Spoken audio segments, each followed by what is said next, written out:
Palakpakan natin sila ito. Palakpakan natin Okay sila na ba yan. ito po? Bago gawin yan, upang sa loob na palakpak na yan. Kung kinakailangan, iluwa mo yung mata mo, gawin mo na para palakpakan ka lang ng tao. Unlike sa ibang bansa, mga kaibigan, pagkanta mo, palakpakan na sila.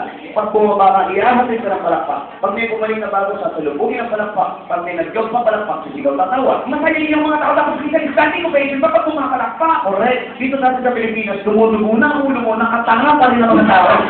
Ay, putangin na, totoo. Tapos yung kasama ngayon din, ha? Ano ba yan?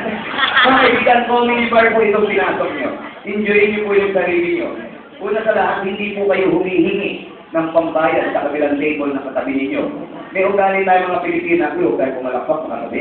Inosente tayo, baka di ba patuloy natin, no? Mga kaibigan, wala pong pakialaman dito.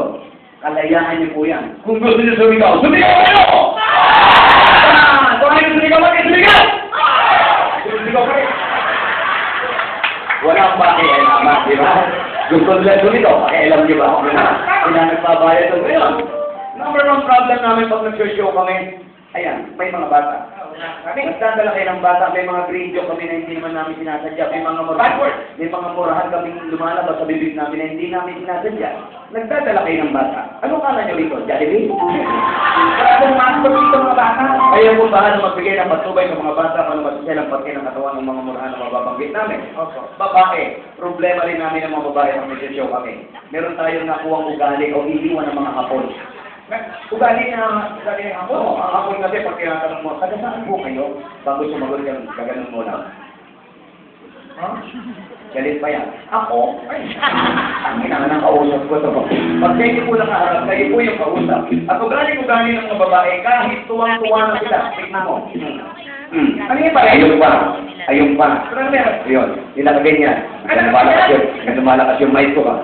Ito, may multo. Kaya ano tawag yan? Kalumbaba, yung tawag. Kalumbaba. Diba? Table manner. Bata pa, tinuturo na sa atin yan. Masama o bawal yung pinapatong ang siko sa lamesa. Iba kasi malas daw. Hindi, kabastusan yan. Kabastusan yan pag pinapatong mo yung siko sa lamesa. Lagi din nakakalumbaba. Tapos yung iba naman, sige mo, oh, iya, mga nakagano naman. Iya, mga nakaganyan. Ano bang ganyan? Ayan. Ay, pag lalaki nakaganyan, natawag ka na lumikit. Kapag babae naman, ang tawag dyan, kalong suso. Kalong suso. Kalong suso? Kalong ba? Kalong suso na. Bakit kayo mga babae, tuwan-tuwa na kayo, nakakalungsuso pa rin kayo? Ano po kaya? Pag pinagdal yung kamay nyo, babagbakin kayo. Ano po, lawlaw yung mga dede? Sana sinampay nyo na lang sa balikat nyo. Para manungutong kayo, hindi halata ka.